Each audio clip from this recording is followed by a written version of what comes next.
What's going on, everyone? This is Awiz coming at you with a brand new video, and in today's video we will be showcasing the new improved version of Monk Kharazim. I'm gonna just put it out there right away. To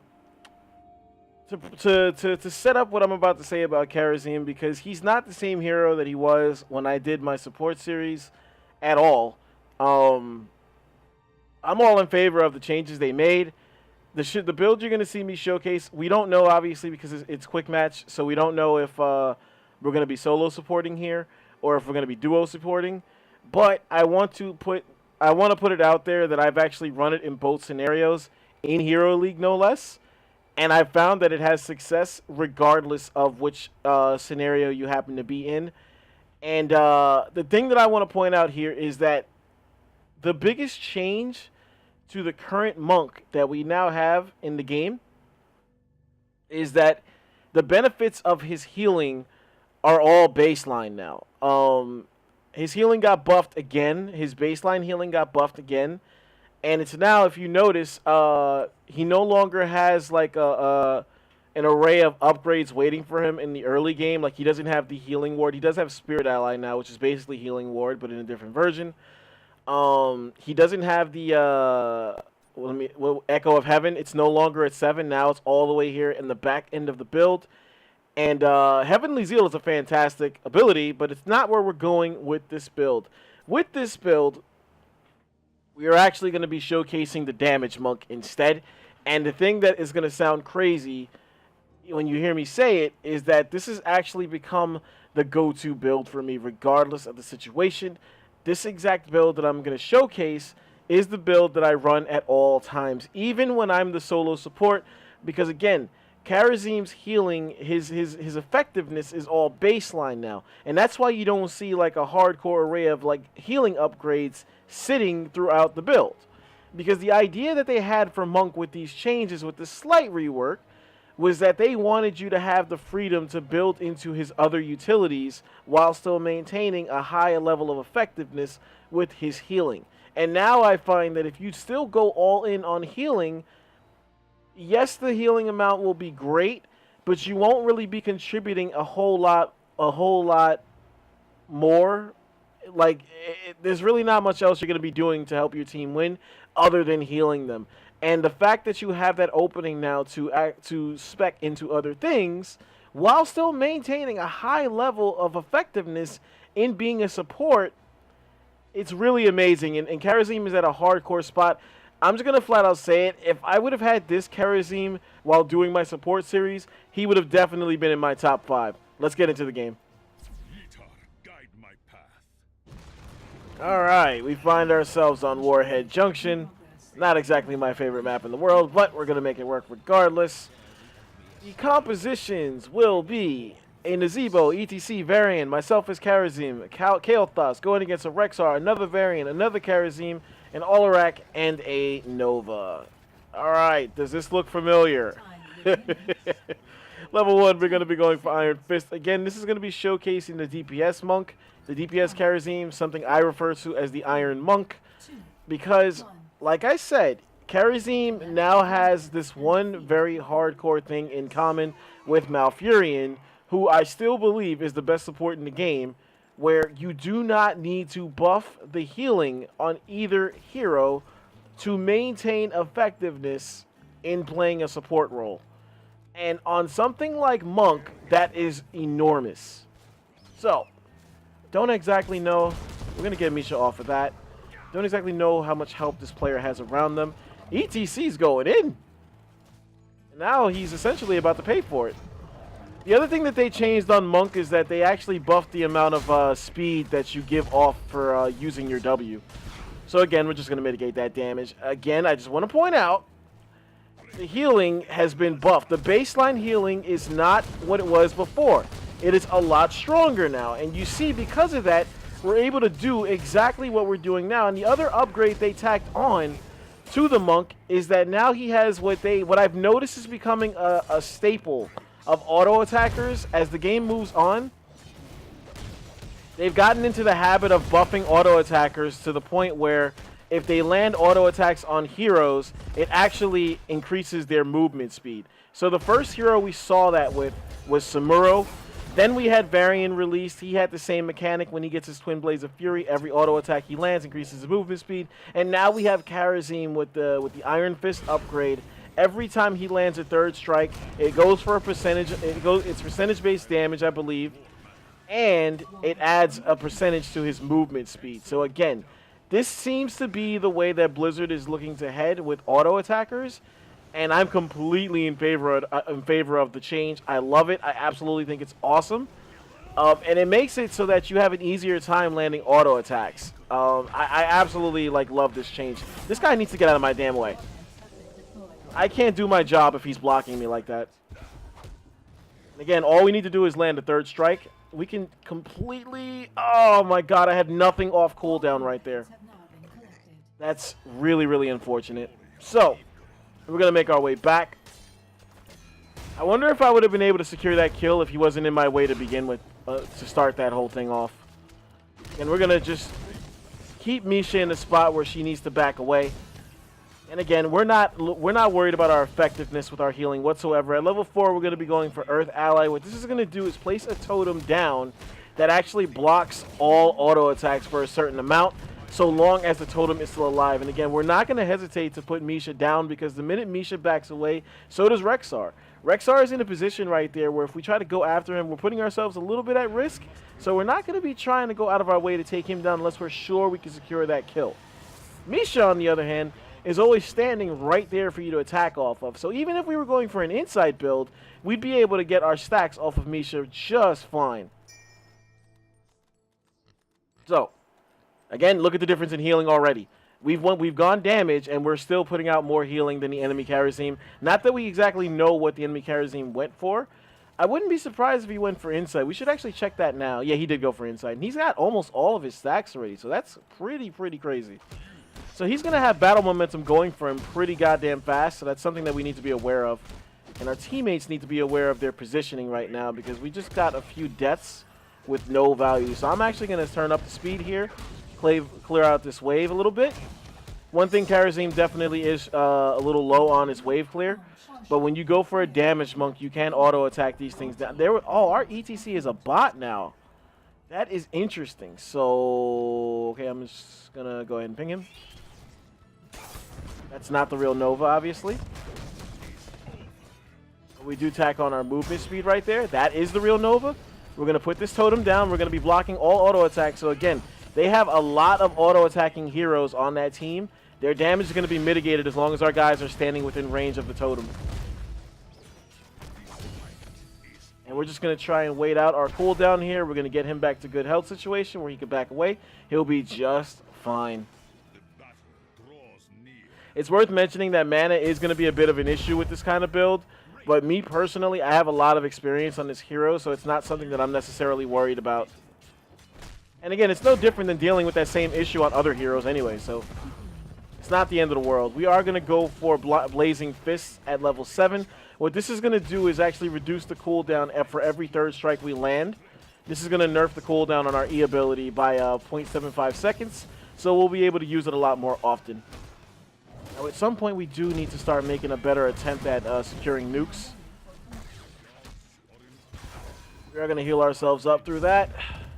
I can drop a totem at any point right now. It's worth mentioning you can also use your totem as a target to blink to as well, in case you need somebody to help you with escapability. We're going to put it down right in the middle of this, and we're going to go in on Varian. That was a good shield wall right there by him. We are still in a position where we can take him down, which is exactly what we did. Now here is where we actually go in on Rexxar. But we weren't able to secure it. There we go. Now we did. Oh, my mana's low. Okay, I didn't know that. So, I'm going to ping danger. Actually, I'm going to ping that I'm going right here, get my mana back. Enemy team is at 10. They've been doing a far better job of soaking than we have, and it is a bit of an issue. That is the real Nova, I believe. There we go. That was a bit of a free one. We are going to take down the enemy monk. I'm going to heal up Zebo there. going to put the totem right there. Again, it's just going to help us block off whatever damage Varian thinks he's going to be able to do to us. We should actually commit to this because we can easily take him down.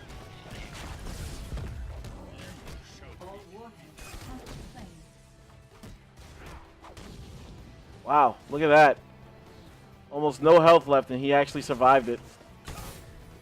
I don't have any mana. That would have been a huge pick for us, considering that they had 10 and we didn't, and we already secured 2 kills in that exact scenario. We're gonna back here for mana. Again, at the moment, we're still out healing the enemy monk, so we're still doing fine on that front. And we haven't been in any real hardcore danger just yet. The fact that we're playing with a bot ETC is going to hurt us at some point. So we definitely need to be aware of where this match is about to go. We are going to put the totem down. We're going to go for 7-sided strike here. This is going to give us a means to do some hardcore damage to an isolated target. And again, they have 2 warriors on their team, so this is definitely going to have its place of value. Arian just not smart on that location for a recall. That could have definitely backfired. Now, I can't do anything here at all. This is not a spot for me to get anything done. Kael'thas does show up. That is going to help a little bit. I'm going to mitigate that damage. I'm going to put the totem down in advance. Again, look at the damage we just did. That's 2 down right away. Now we are going to use our 7-sided strike to get some of these guys a little low on health. Nisha is going to go down.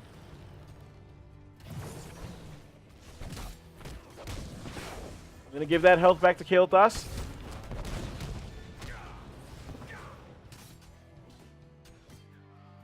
The thing that's fun about this build is that it gives you the ability to be the ultimate playmaker with Kharazim.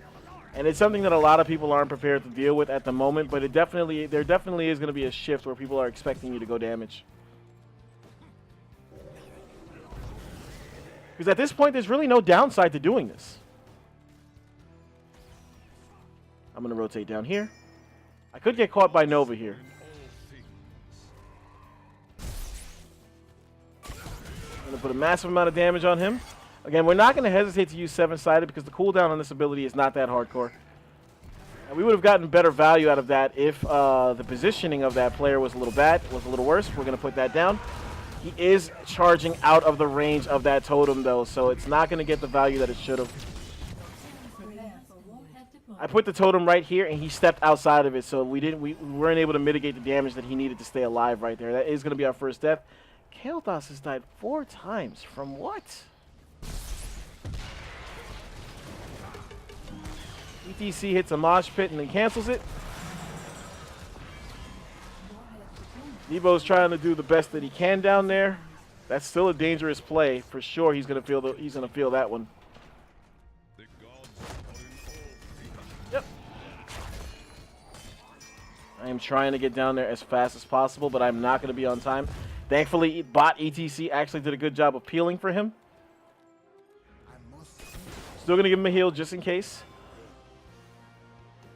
You don't want to hesitate to heal your teammates that are backing, especially when you're playing against a Nova or a Zeratul that are in the vicinity where they could actually do some burst damage and secure a kill at the last minute.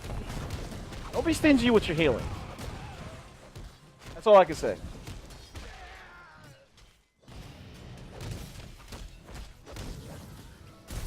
Alright, so we would benefit tremendously right now from getting 13. We do have a nuke on us right now. And 4 bodies that, oh, well, the same can be said about in the other lane. So Kael'thas, we need Kael'thas to get this nuke off like immediately so that we can leave. Nova hit the precision. We're going to go for 6 cents here at level 13. What that is going to do is that every time we get stunned, it gives us block charges immediately.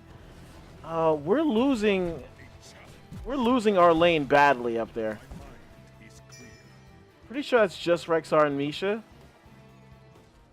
Nope, he's got help.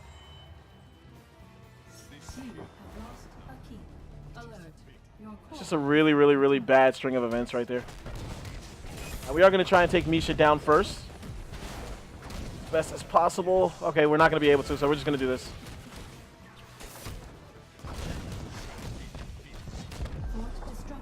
Oh, man. Look at these block charges, though. Jesus. Nobody. That's crazy. Nobody showed up.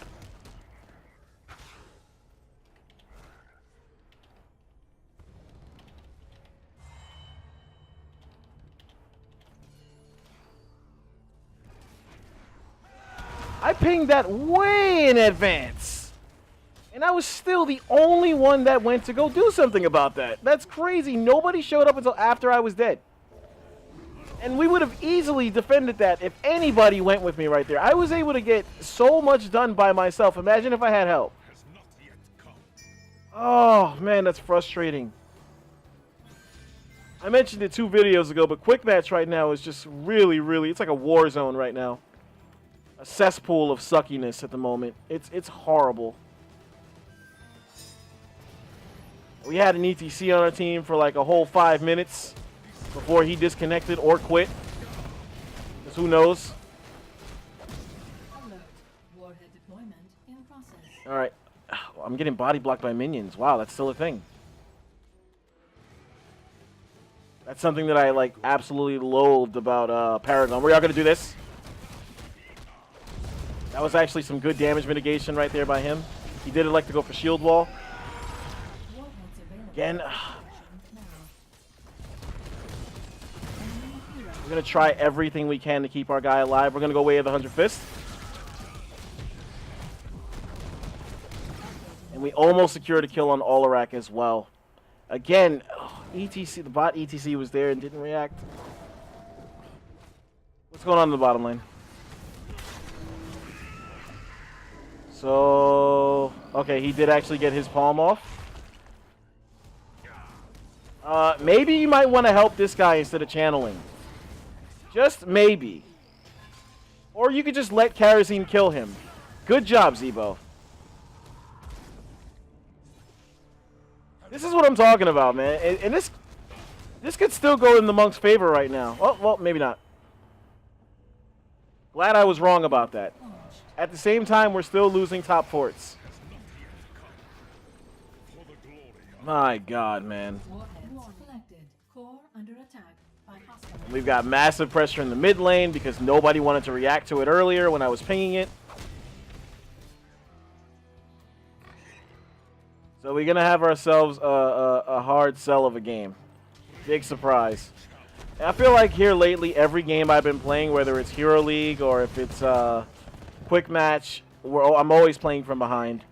And that really takes a lot of the fun out of the game, honestly. Especially if you're not the one contributing to the reason you're playing from behind at all times. It's really frustrating to deal with. There's a situation going on in the top lane right now with Nova nuking the top fort. Or top keep, rather. But we were able to trade out the kill, so there is that. At least he did that much. Now Kael'thas is in a situation. We're going to put that down. We're going to heal these guys up. We're going to do that, and then we're going to do this. And that's 2 kills. Man, look at the difference when I have help. What a change.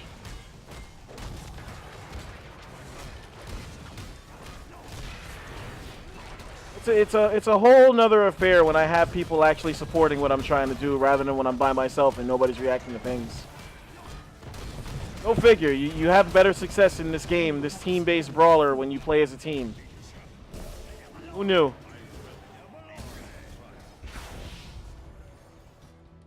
We are going to be able to take that down. I don't have my 7-sided off cooldown just yet. Might have been tempted to go in on Olarak there. If I did, I am going to rotate up here to Nazebo and ETC. If they can get Rexar to chase a little bit more, I can actually go in and 7-sided on him. Looks like Varian is the one looking to make a play. So we did actually get some incidental damage on a Nova clone. Varian just not smart. We are going to do this on Rexar, though, who got bailed out by that Nova showing up when she did. Alright, so this could be a little problematic. ETC did just get a money stun for us right there. We're just going to run away here. That's really all we can do. Kael'thas showing up does kind of change things a little bit, but not much. I don't have another Earth ally. for him.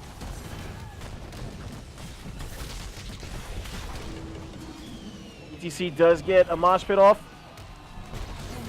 That's going to be one. I do have an Earth ally now, though. Oh my god! Jeez. Targeting right there was insane. We are going to tack on Epiphany here at 20. This is going to help us have more blink charges and restore mana without like needing any fountains or regen globes. So you can clearly see how that would come in handy in spots. We do have another 7-sided off of cooldown right now. This is a lot harder of a win than it needs to be. Okay, so we're gonna move in on this. I am silenced at the moment. We're gonna put that down, and we're gonna use 7-sided just to get these guys to back off a little bit. We're gonna try and hit our boy with a heal. We do succeed in doing that.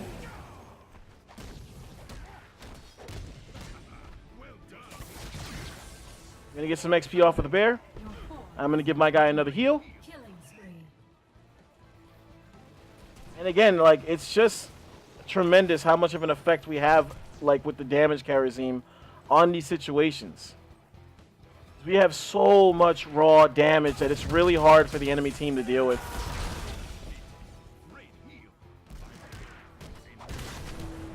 At this point, it really doesn't matter. We're going to use Epiphany now. That is a clone. That's the real one. I really hope this guy isn't typing. We're going to use 7-sided now to just get some damage out there on these guys. If I have a charge, oh my god. Putting massive amounts of damage on Rexar though. So we did trade out one.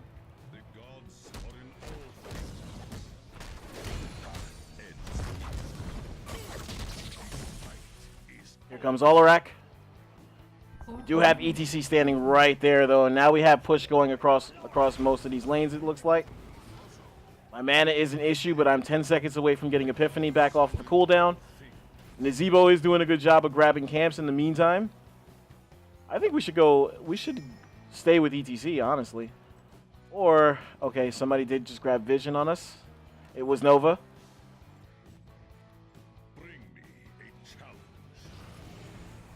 Kael'thas does the right thing using his nuke. I am going to use Epiphany here. That is a clone, 100%. Zebo has a push in the bottom lane. That's where we need to be. We need to commit to this, because this is the best shot right now. It's looking like this is the best shot of us winning this game.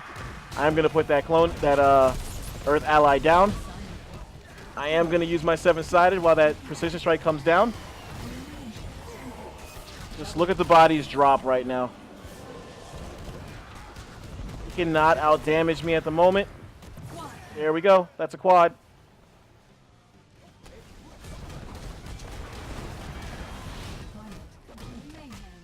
And this is why Damage Monk is so strong right now. Trying to give these guys a heal, but they're not staying close enough for me to do it. They're electing to go for the nukes, which is not a bad call. And it is the point of this map.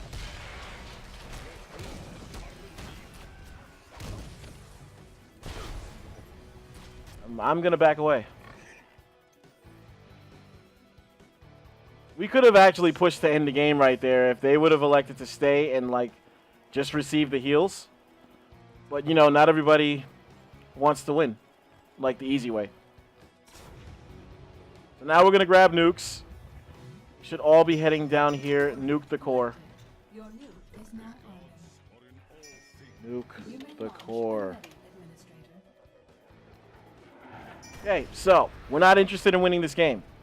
Instead, we want to nuke more keeps for more XP or something. We had 3 nukes. That would have been enough. Honestly, if we would have just pushed when we had 4 down, we had 4 up. I have heals. But again, not everybody likes winning at this game. Some people just enjoy losing or enjoy, like, coming close to victory and not getting victory. I don't know. Varian, again, is in the position to initiate a fight that's probably not going to go his way. I tried everything I could for him right there. That was just a very, again, just not smart plays being made right now by this group. Now Kael'Thas is doing the same thing. Oh, man.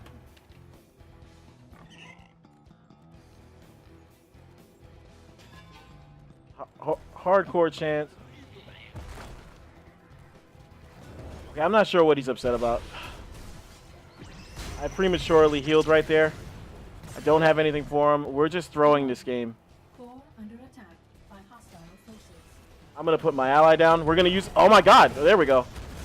I really thought we were going to be hitting Olarak alone right there. Okay, so we did actually take him down. Oh, my God. Oh, my God. I'm not even sure what was crowd controlling me right there. It wasn't... Like, Varian has a stun, but he only has one stun.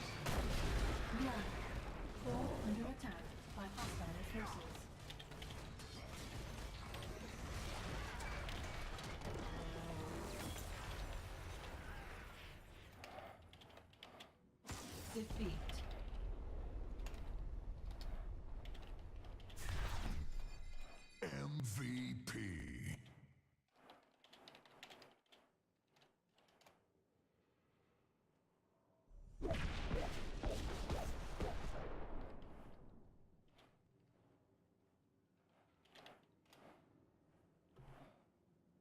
So, that was definitely an avoidable loss. Somehow we still managed to grab MVP through all of that. I don't even know how that makes sense. But yeah. That game definitely got away from us. And it didn't need to. We had a bot ETC the entire game. We had a clear-cut opening to win the game. And for whatever reason, we elected to go grab nukes. No keep on the bottom lane. 4 of us. Bot ETC, myself, Nazeebo, and I believe it was Varian. All of us were in the bottom lane, just standing there. They were low health, but 1 W, and they're back to good health. 1 W. Back to good health. And we could just burst down the core. Just the 4 of us, we can burst it down. Instead, my teammates elected to back off, go grab nukes, waste the fact that we had 4 of them down, and we could have just attacked the core, bursted it down, and won the game, and they're arguing over other things. So, make of that what you will. The build was not the issue, though. I don't think the MVP means anything in this case because we lost the game. And honestly, if we had guys making better decisions out there, we could have showcased this a little bit better. But nonetheless, we still showed the effectiveness of this. Like I said, the healing is not an issue on this build at all. You can keep your teammates alive just fine. But at the same time, you need to have teammates that are aware of the fact that like they're aware of what you can do. Not initiate fights when they're by themselves out of position against multiple heroes and then spam the chat with rage over that situation, over the fact that they did it. Yeah, this is a really shitty game to lose. I'm not even gonna sugarcoat it. We should have won that game. I don't like losing ever. I definitely don't like losing winnable games. And when I say like, you might feel like every game is winnable. Sure, that's good. You should feel like that, but that was literally a winnable game. Like, one different decision as a team, we win that game. And again, that's just where the community is right now. Not everybody knows how to win games, and it's just something you got to deal with. Hopefully you enjoyed this video. I'm gonna try and keep them coming, and hopefully we don't have one where we lose games that we should be winning. Yeah, I'm just gonna leave it at that.